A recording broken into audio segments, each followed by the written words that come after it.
Hello, welcome to Bigfoot Odyssey, and it's Sunday Conversations. Sorry about that. Hope everyone is doing all right out there tonight. With me, of course, my great co-host Jackie Iron Dogger. How are you doing? Doing good. Thank you, Daniela. How are you? Doing good, doing good. Just did my show on Hidden Existence an hour earlier. It made a massive difference. Congratulations Really in a on way. 4,000. Thank you very much. Yeah, just wanted to thank everyone. Got to 4,000 subs, which is amazing. Big number for me. So I appreciate that.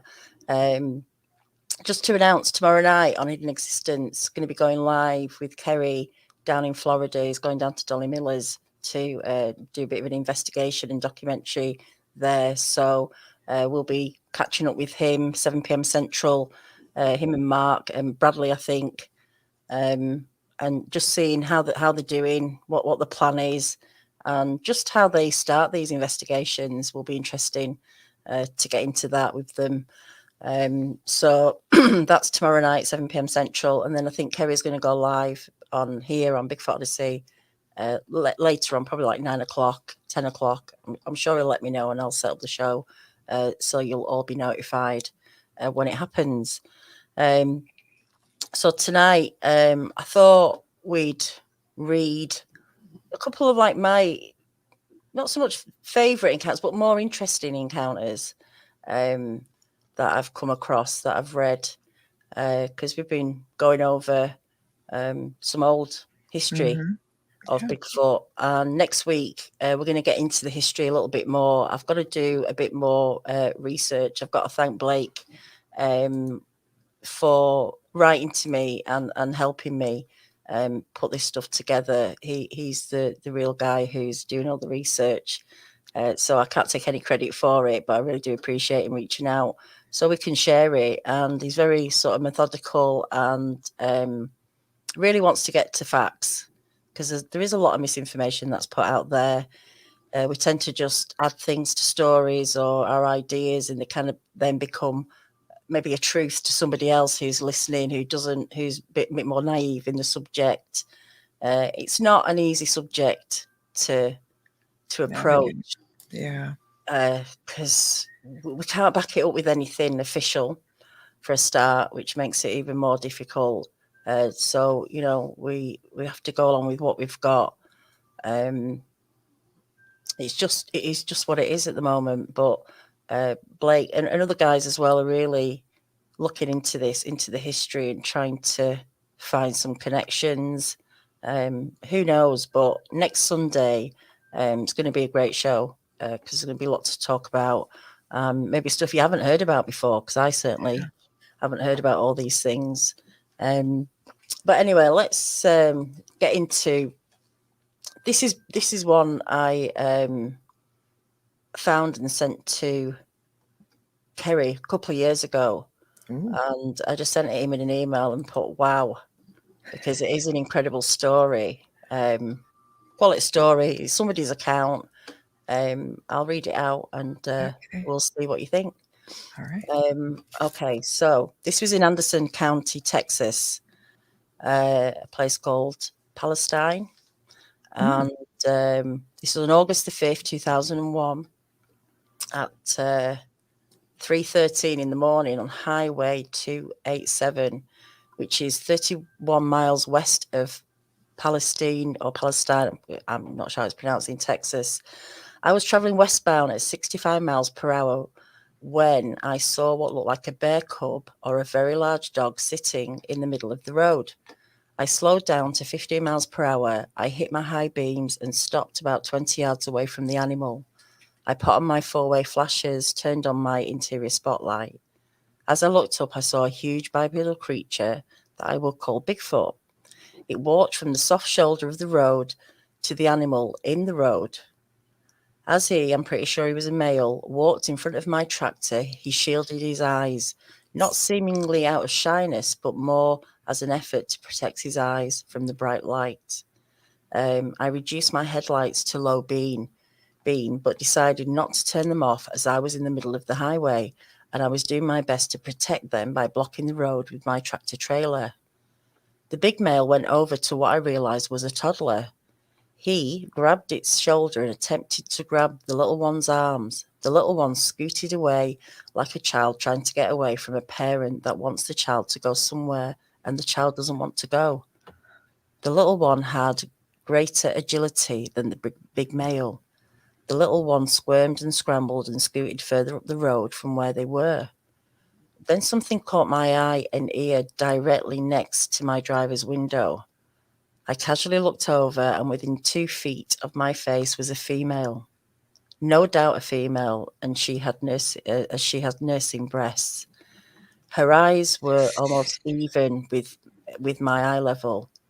I measured from the top of her head, came up to my mirror, and it was 7 foot 4 inches tall.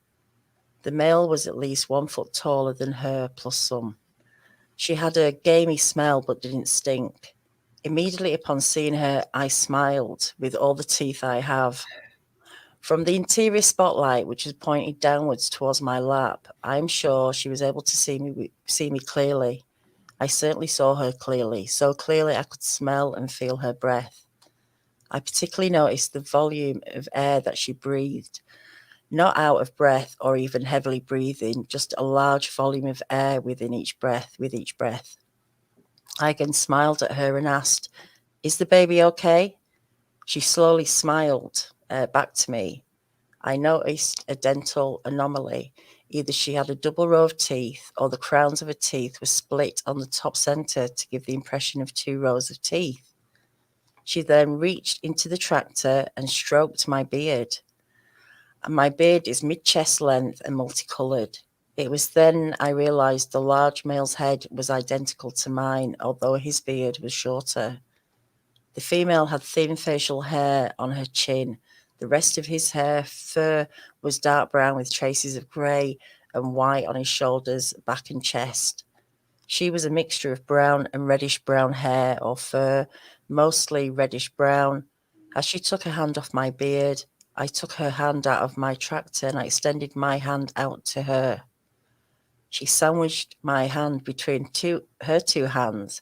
Her hands were 2 to 3 times larger than mine. Her hands felt rough. Her hands felt like roughneck work gloves, rough leather. And at this point, she gave me a soulful look. From her facial expressions and her watery eyes, I took it that she was saying, "Thanks for not running over my baby." Her eyes were not dead eyes. They were bright, moist, just very dark brown, but not black.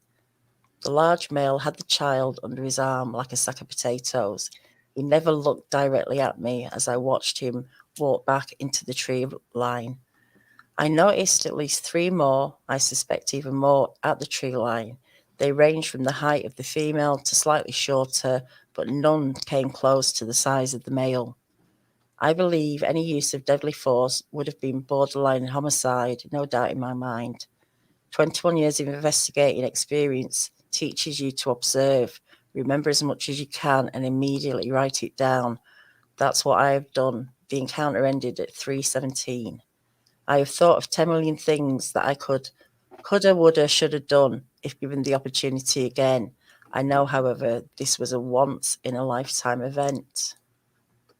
Wow. That's a pretty wild story, isn't it? Yes. Like, that was quite an intimate interaction, too, between them.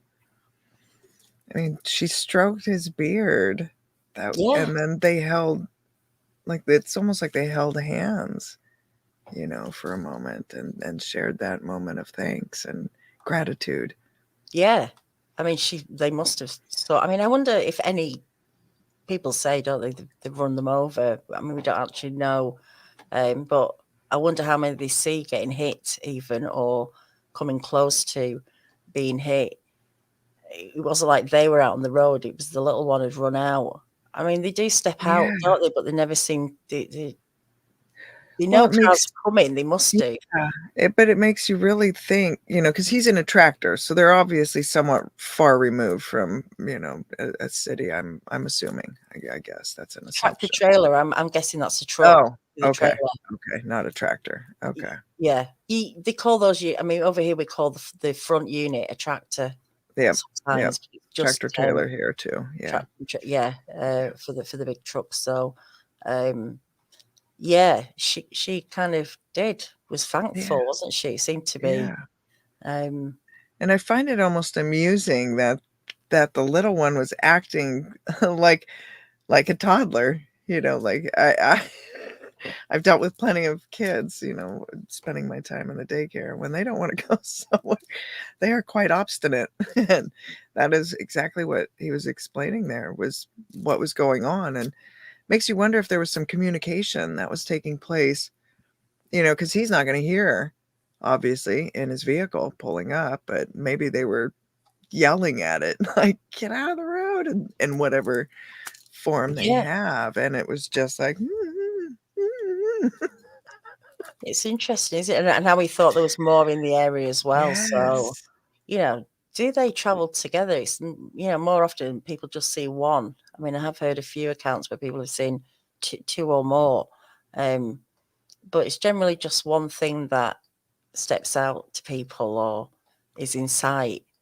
But who Yeah. knows what those other family members do? Maybe they sit and wait, and then when the coast is clear, do they follow the alphas, or how does it work? Wow, it's so intriguing. There is so much we have to learn. It seems like the more we keep digging, the more it's such a vast and deep subject. It really is. And there's not many answers. That is the problem. Yeah. Is we don't have the answers. Ginoson said newborns are about the size of our 1 to 2-year-olds. You'd think they would be quite big. I don't know how if that can be worked out. Literally, can we work out how big? You can't Sure. guess how big your baby's going to be. I know roughly, but I mean there is a difference, isn't there, in weight? Sometimes can be one extreme to the other, but these things have got to be pretty big to start Yeah. with. Sharon asks a rough question. Can you imagine giving birth to a baby that's no. That's with no epidural, no gas in air. That's what I was wondering, because a lot of times when people hear those screams, they're by rivers. It seems like. I haven't, but that's kind of one of the little things I'm trying to keep note of, because I'm curious if that is a female giving birth. Well, is it not a bit less painful underwater? No, it would just be a way to wash the baby off and cleanse yourself. And, that's all I would kind of put the two to that, was if you were going to have a birth out in the woods, you'd want water nearby and flowing water, Yeah, stagnant. possibly. I mean, I'm just, again, we add our human. I know.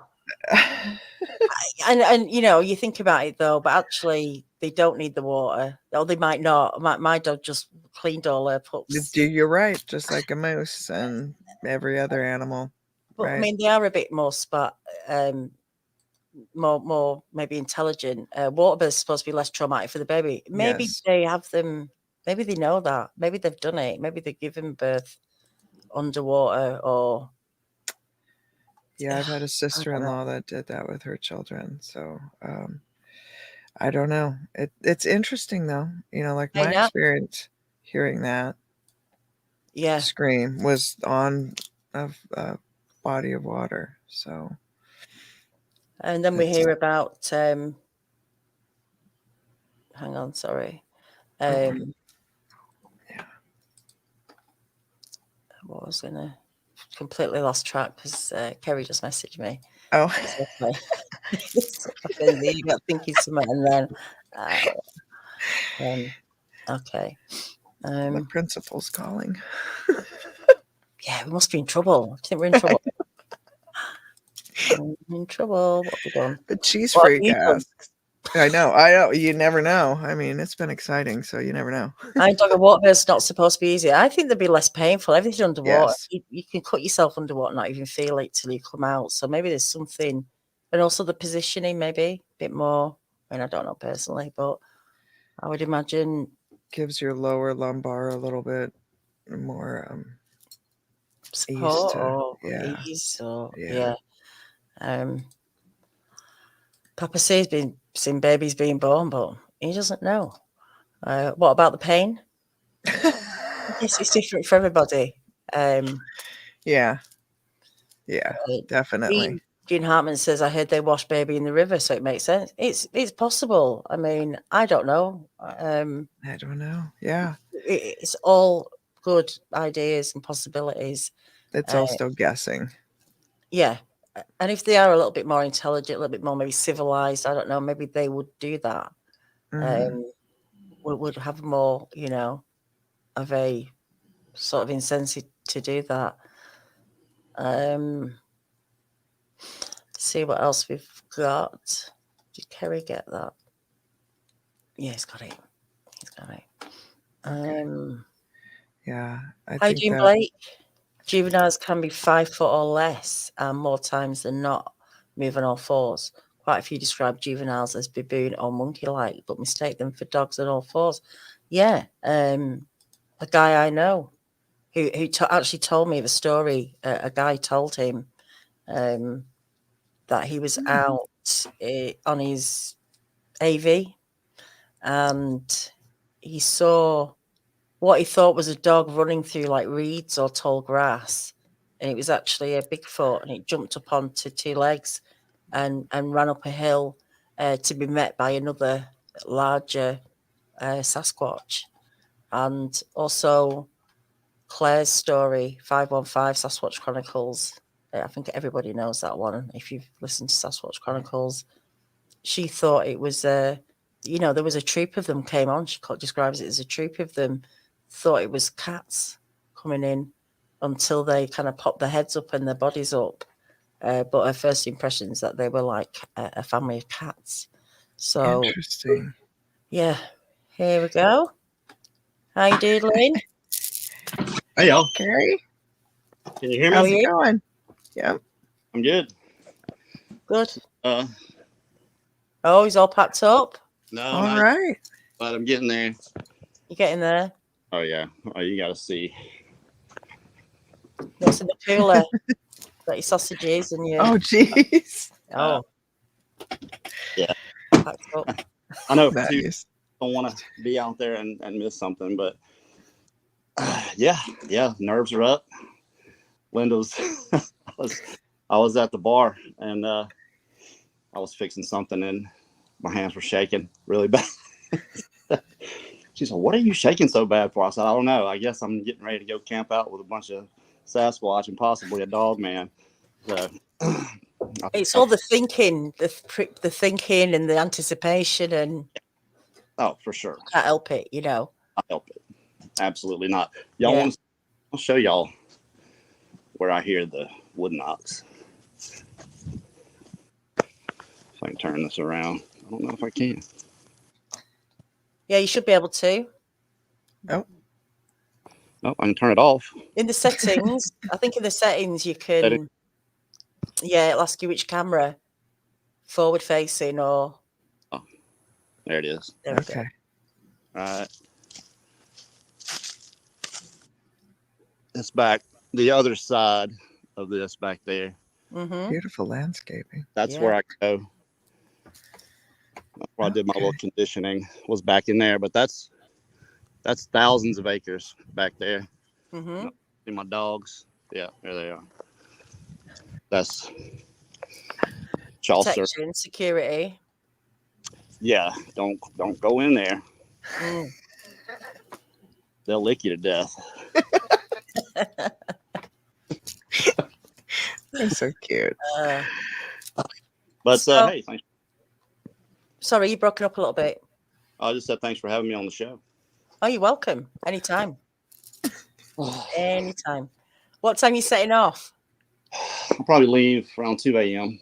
It's 4 hours. I thought it was 3.5, but I guess it's 4. So I'll probably leave around 2, get there, stops and all, 6, 7, something like that. All right. Well, it's not too bad then, is it? I guess. It's 7.5 for Mark. So Oh, he's gonna leave around midnight, 11:30. But he gains an hour. So he's on Eastern time. Yeah. He's in Florida too, though, is he? South And he's- Florida. So Yeah. it's quite a bit of a distance then obviously you've got. Okay. Are we going to test it out tomorrow night? I know Donnie mentioned it might be a bit of a bad signal. So Yeah, well, I've got the booster in my truck. So Okay. the last time that Mark and I were in the area where we got Banner, where we did the night stuff, he's never been able to do anything down there. And I had perfect signal, but I've got the Verizon hotspot with the truck booster. all So right. it should be all right. Well, Yeah. We can test it out before anyway, can't we? yeah, we'll give it a try. Yeah. That's all we can do. Yeah. It'll be exciting. Yeah. Well, I'm gonna finish and get some rest, and I'll sit and listen. Yeah. Well, safe travels and everything. Yeah. If I'm up early in the morning, I'll give you a ring. Sounds I will good. be up early in the morning. Got work. So, Yeah, we'll be up all all right. probably. Okay. Be careful out there. Right. So Get your Sasquatch spray.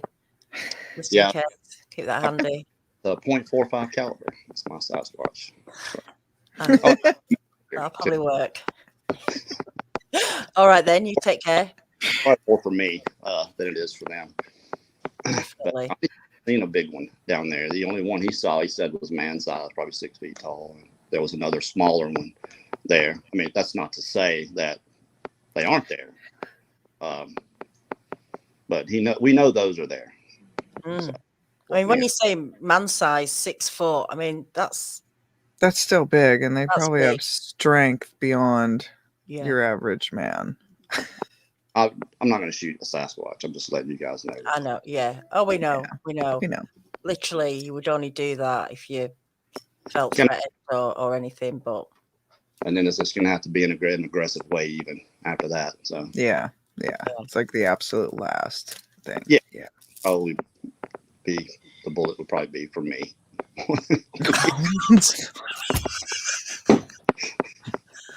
oh heck. Okay. At least everybody would know what happened to me. Yeah. Well, Facebook Live, obviously pointing the other way, but let us know what's happening at least, Yeah, Be no, definitive evidence. and we can Yeah, I was- document it. we'll do the 7 o'clock at Hidden Existence. So make sure everybody goes and subscribe over there to be ready for that tomorrow night, 7 Central. And then we'll probably go 9, 10, something like that. It's going to be kind of impromptu. So I'm not sure what time, but it'll be late and we'll be on for a while. So Cool. on Big All Cloud. right. All right. It'll be Looking great. forward to it. Yeah. All Go. right. Peace out. Take care, Carrie. Bye. Oh, There that's you go. exciting. Being Yeah. nerve-wracking too, because you know what's out there, and after what he's experienced, I even have a hard time. Like the other night, I was thinking, oh, I should go out there and stay the night out there, and then I went, I don't know. I don't know how I feel about that right now. Yeah. I mean, it's not just the Bigfoot, is it? Though it's Mm-mm. everything else over Yes. there. They've got Birds. snakes, Yeah, they have snakes. gators, They have everything down there. bugs, They even have bears down there. mosquitoes. It's that's as bad as it can get. Yeah. How you doing, Lenita? Snakes, definitely. I mean, everywhere there's a risk. There's and also, you'll know this when you're filming live. When I do my walkabouts, you do your walkabouts. You're holding a camera. You're looking through the screen. You're not focused on anything else. You've really got to get your wits about you, because when you're trying to talk to a camera or to the comments, you're not looking where you're going sometimes, and they're putting themselves in a situation where they haven't maybe got their eyes peeled on everything. So you really have to use your ears and Yeah. get your wits about you, because when you're filming, part of your concentration is on that also. I would love a Yeah. camera that I could just hang from somewhere, so my arms Yes. are free. Yeah. If you Because fall, I have a problem of doing this, and I'm usually looking and paying attention and not looking at and it's either facing the ground or right? Okay, yeah, yeah. But you're when I trying do to pay attention, oh yeah, that's when I wipe out. yeah, the chances of tripping up or anything because you're just not looking where you're going, are you? So Oh yeah. it'll be interesting. But I mean, Kerry's pulled off, so many documentaries now. And I know he knows what he's doing. Yeah. So where were we? Oh, we Getting are back at our to next story, hopefully. yes, yeah. Let me just go back a little bit because there was a few I need some comments about popcorn. popcorn. Yeah, popcorn time. That first one I'm was not. I really should have. good. Hey, The first yeah. one was really good. So descriptive. It It put me yeah, right there in that truck with him. yeah. Imagine how do you I just, explain that to someone after that? Papa C here. Blake one imitated a mountain lion and growled at my grandkids the other day. Are we talking about Bigfoot? I heard them mimic goats and a lot of animals. People say he's that, in don't they? And Oregon this, territory. yeah, and talking as well. People hearing talking or kids or stuff like that. Hearing but not quite understanding what they're saying. So yeah, I can't find the comments. I'm going to start starring them from now so I can go back to them. All right, well, let's get into another one then. I like this one. People might have heard this one before, but I like this one. Let me scroll down. Scrolling. Yeah, it'll be. Scroll.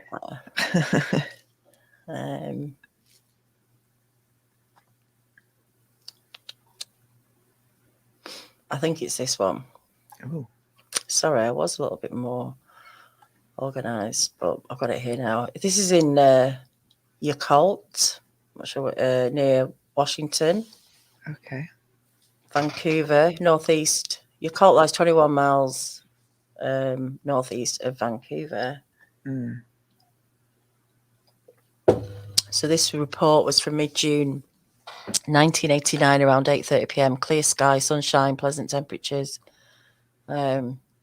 just south of Yakult, Washington. Mrs. Brenda G., a young mother, recently moved to Washington from the US South, doing dishes. Her 15-and-a-half-year son, Nick, a short but muscular and macho kid, I don't know why that's even relevant, doing homework, and her 5-year-old son, John, playing outside on the lawn, 2 dogs and 1 pony.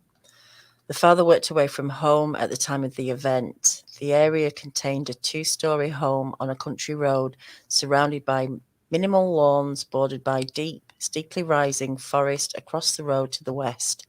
Behind the house, abandoned fields, overgrown with brush and wildflowers, mixed with groves of evergreens, several hundred feet separated neighbouring houses.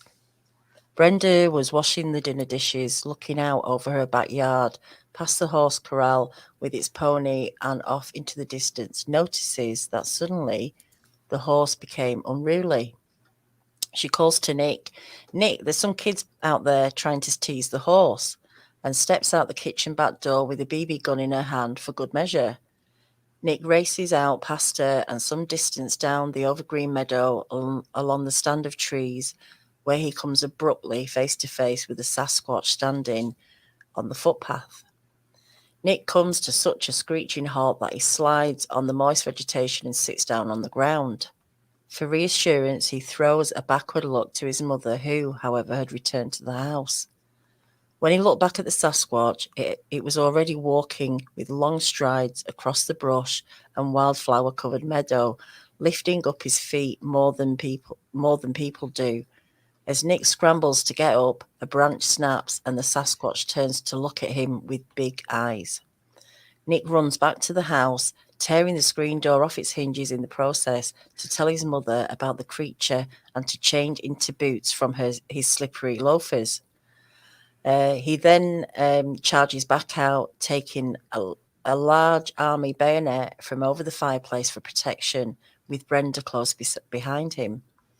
Their two dogs have retreated under the house. As he runs down through the small meadow, the Sasquatch is still walking about there, retreats downhill, crosses a small creek, and stops on the far bank of the creek under a fir tree to face his pursuers, his entire body bathed in sunlight and visible from head to toe. Nick stops about 30 yards away. His mother stands about 15 yards behind Nick. This silent inside the silence holds its place for what seems an extraordinary long time, perhaps 5 minutes, although Nick and Brenda's estimates, coloured by the adrenaline of the encounter, range as high as 20 minutes. Whatever length of time passes, it gives Nick and Brenda the opportunity for detailed inspection of the Sasquatch. They describe it as being 6'6" tall, as measured against a branch that barely touched the crown of its head, covered with black-grey fur and golden brown patches on its shoulders and chest. The head is notable for its pronounced brow ridge and deep-set eyes that are less open than human eyes facing into the sun. It had a wide and stumpy nose, the hairiness under the nose getting thicker, hiding the jawline. It had impressively wide shoulders. Man, they were this wide. Nick holds his hands far apart in retelling. Heavy arms, wide hands with thick fingers and dark brown and rough palms. The nails have a deep yellow nicotine-stained colour. Its torso narrows somewhat to the waist. No genitals are visible in the fur, and it has sort of a small butt for a man, according to Brenda's astute assessment. Both observers perceive the creature as a male. Neither of them detected any smell. In due time, Brenda gets the willies and anxiously screams at Nick to break it off. Thereupon the Sasquatch screams, takes a step across the creek towards them, while holding its arms out to the side about a 45-degree angle, as if to herd them on their way. They run halfway up the hill to the house, where Nick feels compelled to give one more look. He is rewarded by a repeat of the faintly aggressive display. They continue to the house. Brenda scooping up John from the lawn, who says, "Mummy, there's a big monkey in our backyard." Brenda climbs up onto the low garage roof and watches a Sasquatch walk away. The dogs stay under the house for a safe 2 hours and will not let themselves be coaxed out, even by having a stake waved at them. The horses have substantial abrasions on its fetlocks from having gotten snagged in a rope in its panic. Brenda phoned 911, but hung up before the call is answered. After some time, she phones back and reports the encounter, which is duly noted in the police blotter, but not acted upon. Only an alert reporter for the Vancouver Columbian catches the brief note and looks up the family. This report and several Sasquatch investigators canvass the surrounding neighborhood and come up with a few additional items. The reporter brought me some hair to look at, which I did. Hair was not Sasquatch. 2 sets of prints are found, 12-inch long and 6-inch long, whereupon Brenda puts a roast chicken into a high tree fork since she wants to see the baby. An adjacent unused meadow has a large depressed area of grass in it. I guess this is the report. This is the investigator maybe who went out and looked at it. A patch of thimbleberries is found on the steep hillside to have been stripped of its fruit and leaves, leaving bare canes behind. The adjacent farmers' cows, which had just been turned loose for the summer into the high lush meadow, come rushing back to the barn that night, something the farmers never observed before. After about a week, little John comments casually, "The little monkey isn't coming to play anymore." That's it. So maybe it's in this monkey before, or this Sasquatch before. And to say it's not coming to play. And so it obviously had some kind of interaction with it. Yeah. You think so, wouldn't you? Mm-hmm. But he'd not ever told his mum about it. I mean, I don't know. Some kids do hold secrets, don't they? Or feel like they might have to not disclose everything. Or they're just not thinking of it because their thinking. frontal lobes don't. Yeah. Yeah. Interesting.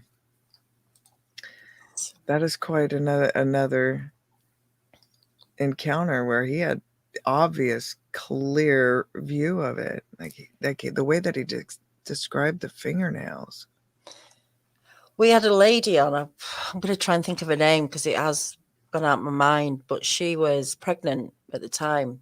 The lady was pregnant, and she was actually going through some domestic abuse with her husband at the time, and had walked out the house and walked up into the woods, and was in a clearing, and there was a male one came out and was kind of like eyeing her up, and a female came out and stepped in between him and the pregnant lady, almost like protecting her or telling this one to not even think about it, whatever it was going to do.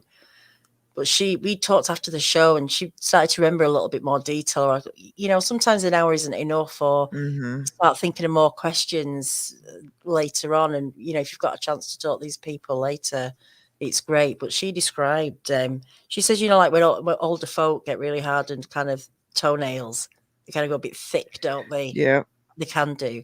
She said that's what the fingernails were like. They were like thick, really thick fingernails on her, and yellow again, I think she said. So it's interesting. Sometimes you hear similar things, like little details that you just don't hear on a regular occasion. Haven't there been like trail cam shots of fingers that look exactly like that description too? Oh, I don't know. I'll have to look into that.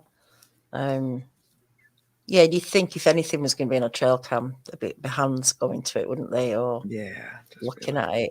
What is this? Manipulating it. Yeah. Doing that. So, yeah. With the light,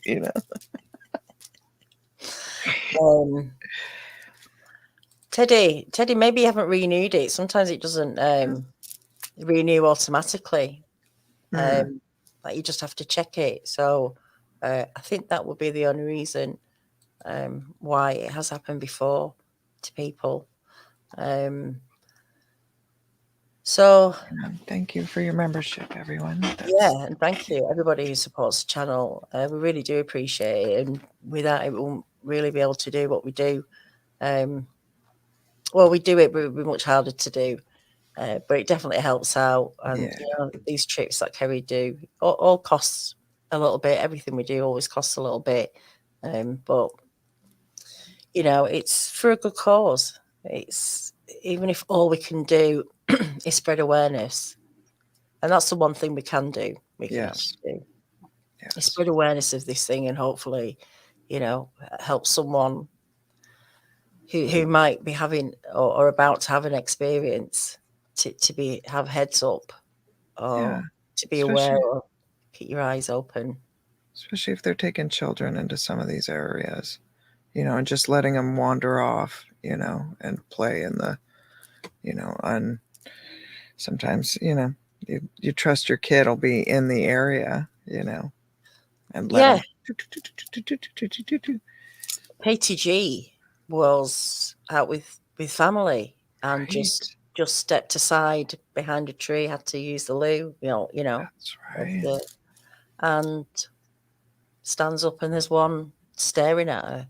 You don't actually need to go that far, or wander off very far.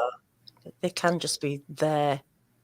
Isn't there a story? I think it's a missing 411 though, where they were a bunch of kids playing hide and seek, and the father was watching his son very intently, and this kid went behind a bush and then never came back out. Oh, heck. Yeah. We should actually do a show. We'll go through some of the 411s. Yeah. And see. That would be interesting. Yeah. The kid, whether all the clothes were folded up, I don't think that's Sasquatch. I mean, that's really bizarre. Weird things happen. Yeah.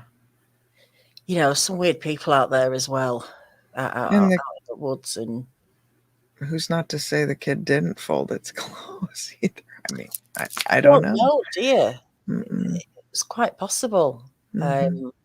In a state, if they had hypothermia or Yeah, whatever was going, shock or yeah, we'd do weird things. I mean, Mhm. I don't know how old he was. I'm I don't not know. sure. Thank you, Katie. There you go. Thank you for joining us. I don't know what happened with your membership, but sometimes that happens. So yeah. Interesting. Yeah. Rolling Thunder, I'm sure it will be with you as soon as. Oh, awesome. So thanks for that. What did you get? You get a t-shirt? Yeah. I've got a Curious. t-shirt. I want a sticker, actually, a Bigfoot Odyssey sticker. That's what Yeah, I I need need to get some swag. Yeah. All right. So let's see what else we've got. Ooh, another good story. Yeah, I think so. That's awesome. I think so. This guy here has had multiple sightings that seem to be in the same area, and he logged them all. So it began in August 1992, about 8:20 p.m. I was pulling the boat up to the bank when we noticed a rotten egg or a sewer smell. We were a mile away from any homes, so we ruled out that the smell was coming from a sewer. We thought we may have crushed some duck eggs or possibly overturned a dead fish while removing the boat from the water, but no duck eggs or fish were seen or found. 9 p.m. We can't believe our eyes. Somebody or something is walking the bank of the river. Though the flashlight is dim, we saw what looked like a bear walking on its hind legs. One problem, there are no bears in this part of Iowa. Steve notices the smell again. The creature is close enough to hit with a rock, but we just watch. Steve then fires 3 fast shots in front of it with his .22 rifle. With 2 large steps, the thing on the top of the bank is gone. 4:30 a.m. No sleep, too scared. Again, we can faintly smell rotten eggs. Now in 1992, sighting description. Oh, this is the description of the thing. The creature appeared to be 6 foot 5 inches to 6 foot 10 inches tall, with a thick square type of body. Its arms were big and heavy, reaching just past the kneecaps. It had what appeared to be thick, mossy brown hair with inverted eyes, which were close together. When it walked, its arms swung way in front and way in back. Approximate weight of the creature is estimated at 275 to 325 pounds. I don't know how they get that figure because it's quite Well, if they're hunters and stuff, they'll know weight and size more because usually you kind of need to know when you're going to shoot something, what kind of caliber, the distance, and all of that kind of stuff to make I guess. Yeah. Sightings continue. July the 18th, 1995. At 1:30 a.m., movement in the timber is heard, accompanied by loud, sharp whistling.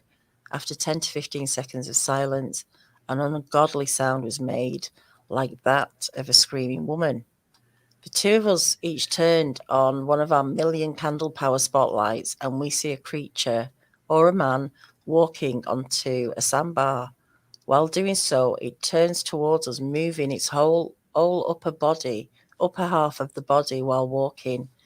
It then disappears into the shallow river, but we never saw it exit or get out of the water.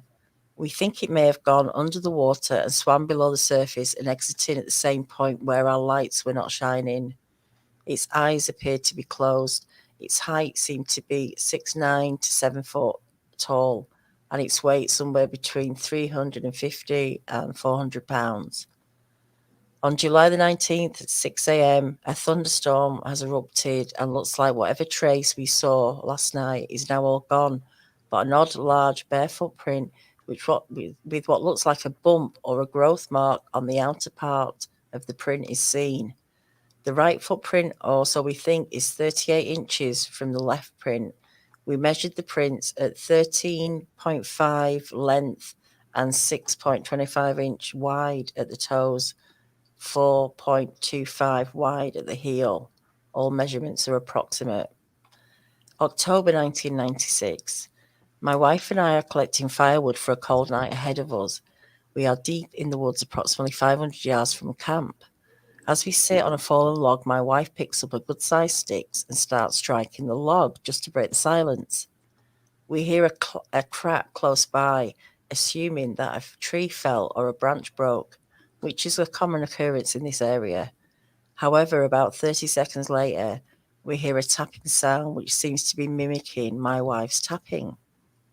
I passed it off as a woodpecker, but as Sherry kept tapping, so would the other. 3 taps, a pause, then 2 taps. This kept up for about 10 minutes. Not thinking much of it, we decided to get back into the woods. We decided to get back to the wood we had collected when the tapping became almost violent, followed by an alarming light whistle.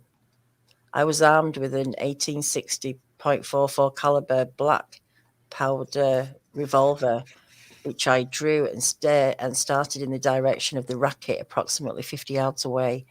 As I approached, I saw running at full speed a mass of black-brown hair. With my wife running back to camp to arm herself, I slowly followed until the land dropped off to the river. As I looked at the river from the top of the bank, I could see ripples of water and wetness on the opposite bank. There was something where something had evidently climbed up. I stopped my chase at this point. However, to my right on, as well as under an eroded part of the bank, I could see a neatly made pile of twigs and branches, so I began to investigate. In doing so, I noticed a stack of large carp along with what looked like cleaned roots of some type. Though I was curious, I decided to get back to camp and be with Sherry. We ended up leaving that night to do some unexplained noises and visions. The creature I saw was the same creature I saw in 92 and 95. This one was bigger than the last sighting, or it had gotten bigger. It had a very large body. His upper chest was very powerful looking. It had little or no neck to speak of, with long swaying arms and a bitter smell like dog manure. The creature was 6'10" to 7 feet tall and possibly weighing around 400 pounds, with strides of about 4 feet from the left foot to the right foot, etc. When looking around me, his whole upper body moved, not just his head or neck. Wow. Thank you, So, Lucy. oh, Miss Reynolds, how are you doing, Lucy? This is my friend from Lancaster. Oh. So that's 2 of us up at almost midnight. So thank you for joining. We do appreciate that. So yeah, another story there Yeah. of lots of sightings or lots of, Bigfoot kind of signs and things going on.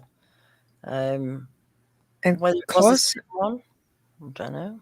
Oh, right. And close enough to where they got a very clear description of it. I mean, they could be on your Drawing Bigfoot show almost, if it was recent. Yeah. No, it's right. It's right. These people are getting a chance to really see these things in detail. Yeah.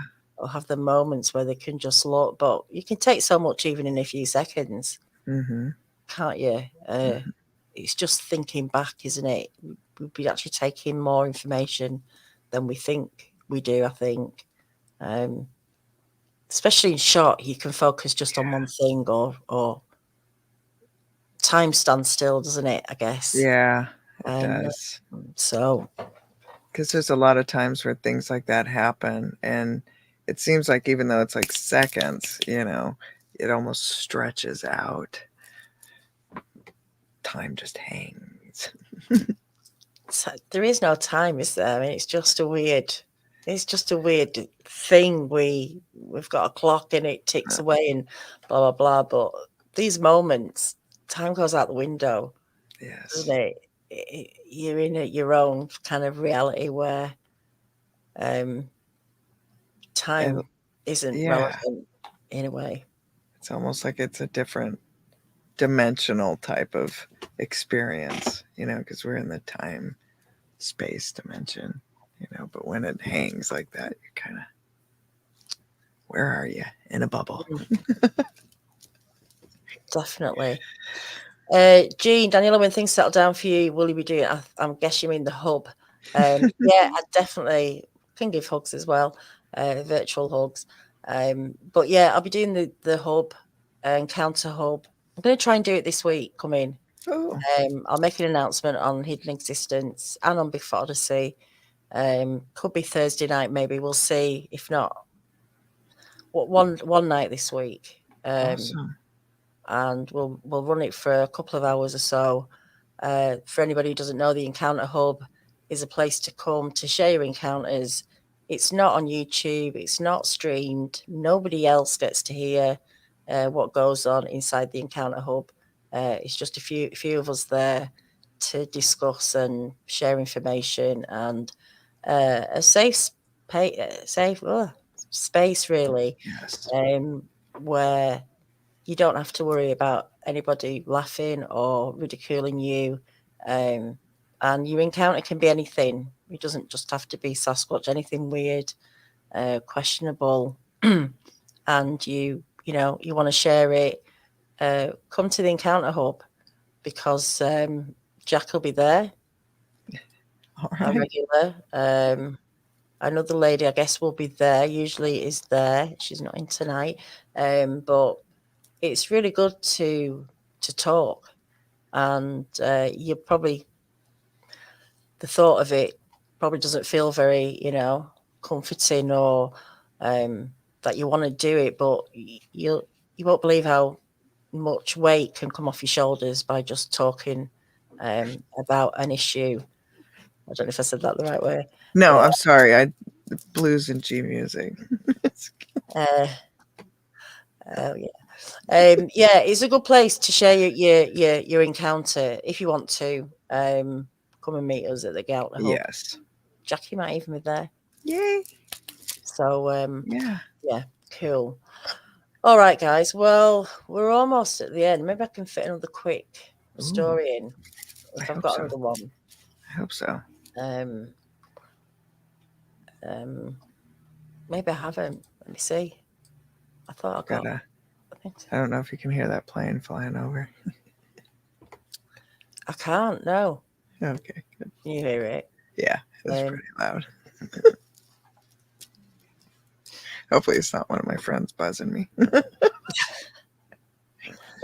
I got it on video. Well, I'll talk about it another time. I've got another little encounter here. This was from Volusia County, Florida, 1976. My encounter occurred at approximately 2 a.m. in July of 1976 while driving on Taylor Road in Port Orange, Florida, just south of Daytona Beach. At the time, this area was quite rural, and Taylor Road was only 2 lanes. The only major building on that road then, other than a few private homes, was my high school, Spruce Creek, which had opened the previous year.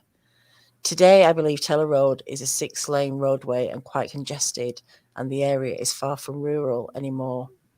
Shortly after turning onto Taylor Road from Tomoka Farms Road, the headlights of the car I was riding in lit up a figure on the side of the roadway, which caught my eyes. We were traveling quite slowly at the time, and from the moment I first spotted the figure, my eyes didn't leave it. The closer we got to the figure, the slower we went. After realizing it was not a person, I had trouble comprehending exactly what I was seeing, but what I did see was a creature squatted on the side of the road, just at the edge of the roadway. It was squatted and picking something up from the ground and placed what it had picked up in its other hand folded up against its body. From time to time, it would taste or smell what it was picking. When the creature realized we were closely approaching, it lifted its head and looked directly at me. Our eyes locked and didn't break until we decided to move it and get out of there. The creature didn't look angry or frightened. It looked more quizzical than anything. It didn't attempt to move, walk, or run away. I would estimate that If standing, the creature would have stood approximately 7 to 7.5 feet tall and weighed between 400 and 500 pounds, although all of its hair may have made it look heavier than it was. It was covered with long, somewhat wavy and matted Irish setter red-coloured hair. The hair on its chest wasn't as thick and long as the rest of the body. The hair covered the face, but the hair on the face was short. No hair covered the palms of the hand. It had fingers and, from what I could see, toes as well. The head was rounded and the top of the head had long hair like on other parts of the body. After realising what we were looking at, we quickly drove away, I think more confused than anything else. I am certain this couldn't have been a person. It was too real and too large. After getting home, I thought about calling somebody, but was afraid if I reported it, someone might hurt or kill whatever it was. I'm not sure if if anybody that I told would believe me anyway. I've never forgotten one thing about this experience, and my memory of the creature is vivid in my mind as if it happened yesterday. Coincidentally, the property where I saw what I am sure was a skunk ape was a place where my best friend and I regularly rode horses, but we never saw anything before or after this sighting out of the ordinary. I spoke to the man who owned the property, and the only odd thing that he could report was that he had a terrible time that summer with something or someone stealing his vegetables from his garden. Interesting. Yeah. That's another key thing to a lot of these sightings is, like, even mine out on the river. I never had another one like that out there, with the tracks. No matter, I've put thousands of miles on that trail system. Nothing like that ever. And that seems to be a little consistent too. Sometimes is when people have these really clear visuals. Not many other people. Yeah. And just that, the fingers, the toes, the detail, the face, lots and lots of just trying to process even. Yes. I think maybe you do take more detail in when you're trying to process something. Yeah. You're not looking at everything, trying to work out what is that. So, afterwards, as you're kind of going through the events and stuff. Mm-hmm. Yeah. Very interesting, isn't it? It is. I do need to clear something up. Oh, go on. I'm sorry. Bernie was asking how you would know how you would have heard the plane flying overhead, because I've got a really sensitive microphone, but everybody thinks you have superpowers now. Hey, you just don't know. I could, I can sometimes. You had the air conditioning on the other day, didn't you? Right. And I couldn't hear it, but when you turned it off, I could hear the difference. So yeah, and then woo snoring. Oh, I can hear the dog snoring all the time. But yeah, I took a video the other day. I'll send you it, but I just missed it. The place I'm working at have the fighter jets that they go out and practice, and they're really low, over the lakes. And it was too quick for me, and all I've got a video is the noise of it. Yeah. And two of them passed. I managed to get one of them, but the noise they make is just deafening, almost It is. like rumbling. Yeah. I'll have to send you it after. But look, guys, we come to the end of the hour. Thanks for being here tonight. Don't forget tomorrow night on Whoa, I Am Me. Thank you, I Am Me. Wow. I don't know what SCK is, but thank you very much. That sounds like a fair amount, 100. Do we know what SCK is? But thank you. We'll have a coffee. Thank very you. much appreciate that. Cheers. That's great. Yeah. Yes, guys, tomorrow night, 7:00 Central on Hidden Existence. The link is in the description. It's right at the bottom. It says Daniela's channel is Hidden Existence. Come and join me tomorrow night. Swedish. Swedish? Krona. Swedish. Is it the krona? Thank you very much. Thank you. Yeah, Swedish krona. Wow. Sweden. Awesome. That's Very somewhere nice. I want to go. In there. Have you? Lucky. I have, yeah, in the truck. Oh, right. to Sweden and then over to Denmark for Danish pastries. But tomorrow night, 7 p.m. on Hidden Existence, we'll be going live to Donnie Miller's place in Florida, where Kerry and Mark and Brad, I think, is going to look for Sasquatch, because Donnie has such a lot of activity in the area that he's at, and he's got masses of land. I mean, there's a lot of land there, and Mhm. he has a great story. I mean, great not for him, but the encounters and things that have been happening to him, and the fact that, you know, at first he thought these were just kids messing around with him, Yeah. and he'd be shouting at him, "Hey, get out of here!" You know, I'll call the police, and that he didn't know that these things were Sasquatch. So Right. he's a great guy. I really like Yes. Billy. So I'm going to be Me looking too. forward to talking to him. So Sweetheart. that's tomorrow night, 7 p.m. Central on Hidden Existence, and then Kerry will be on later on Bigfoot Odyssey. He's not sure what time. I'm pretty sure they'll just turn up at some point, 9 or 10 o'clock. So that'll be interesting to see what they've been picking up. It'll be much later at night. So until tomorrow night, then, everyone, have a great night and have a great week, and we'll see you all soon. Thanks, Jackie. All right. Thank you. See you later.